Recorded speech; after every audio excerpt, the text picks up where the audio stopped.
ചൂരൽമലയിലെയും മുണ്ടക്കയിലെയും ജനങ്ങളുടെ പുനരധിവാസം നടപ്പിലാക്കുമ്പോൾ അവരുടെ ഓരോ പ്രശ്നങ്ങളും കണ്ടറിഞ്ഞ് സൂക്ഷ്മതലത്തിൽ തന്നെ എല്ലാ പ്രശ്നങ്ങളും പരിഹരിക്കാനുള്ള ശ്രമത്തിലാണ് സംസ്ഥാന സർക്കാർ. കുട്ടികളുടെ പഠനം, മുതിർന്നവരുടെ സംരംഭങ്ങൾ, കൃഷി അങ്ങനെ വിവിധ തലങ്ങളിലുള്ള വിഷയങ്ങൾ ചർച്ച ചെയ്തുകൊണ്ടാണ് രാവിലെ വിളിച്ചു ചേർത്ത വിവിധ വകുപ്പുകളുടെ ജില്ലാ അവലോകന യോഗം മുന്നോട്ടു പോയത്.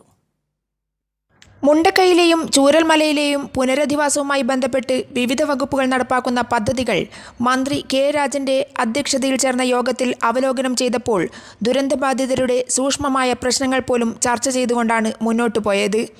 ഇതിനകം സൂക്ഷ്മ ചെറുകിട സംരംഭകരായ 182 പേർക്ക് സഹായം നൽകി. 281 പേരുടെ ഉപജീവനത്തിനായി ഉള്ള അപേക്ഷ പരിഗണനയിലാണ്. ദുരന്തഭൂമിയിൽ ഏതെല്ലാം കൃഷികൾക്ക് സാധ്യതയുണ്ടെന്ന് വിവരങ്ങൾ നൽകാൻ കൃഷിവകുപ്പ് ഉദ്യോഗസ്ഥർക്ക് മന്ത്രി നിർദ്ദേശം നൽകിയിട്ടുണ്ട്. കാർഷിക വിളകൾ നഷ്ടപ്പെട്ട 268 പേർക്ക് 15.16 ലക്ഷം രൂപയുടെ നഷ്ടപരിഹാരം നൽകും. വളർത്തുമൃഗങ്ങൾ നഷ്ടപ്പെട്ടവർക്ക് 18.2 ലക്ഷം രൂപ നൽകിയതായി മൃഗസംരക്ഷണ വകുപ്പ് യോഗത്തിൽ അറിയിച്ചിട്ടുണ്ട്.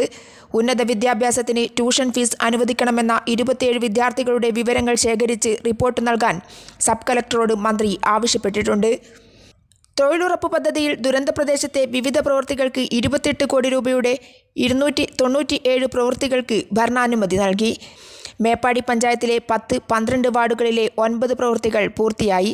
ദുരന്ത മേഖലയിൽ വിദഗ്ധ സമിതി അടയാളപ്പെടുത്തിയ ഗോസോൺ മേഖലയിലുള്ളവർ ആവശ്യപ്പെട്ടാൽ വൈദ്യുതി കണക്ഷൻ പുനഃസ്ഥാപിച്ച് നൽകാമെന്ന് KSEB അധികൃതർ അറിയിച്ചിട്ടുമുണ്ട്.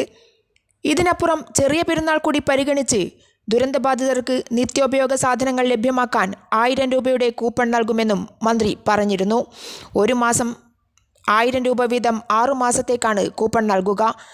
ജില്ലാ അധികൃതർ നൽകുന്ന എണ്ണത്തിനനുസരിച്ച് KSDMA കൂപ്പൺ അനുവദിക്കും. മാർച്ച് അവസാനത്തിൽ കൂപ്പൺ വിതരണം ആരംഭിക്കും. ഈ രീതിയിൽ സൂക്ഷ്മതലത്തിൽ പോലും ദുരന്തബാധിതരുടെ പ്രശ്നങ്ങൾ കണ്ടറിഞ്ഞ് ചർച്ച ചെയ്തുകൊണ്ടാണ് സർക്കാർ മുന്നോട്ട് പോയിക്കൊണ്ടിരിക്കുന്നത്. PV Joshila, Kairali news, Wayanad.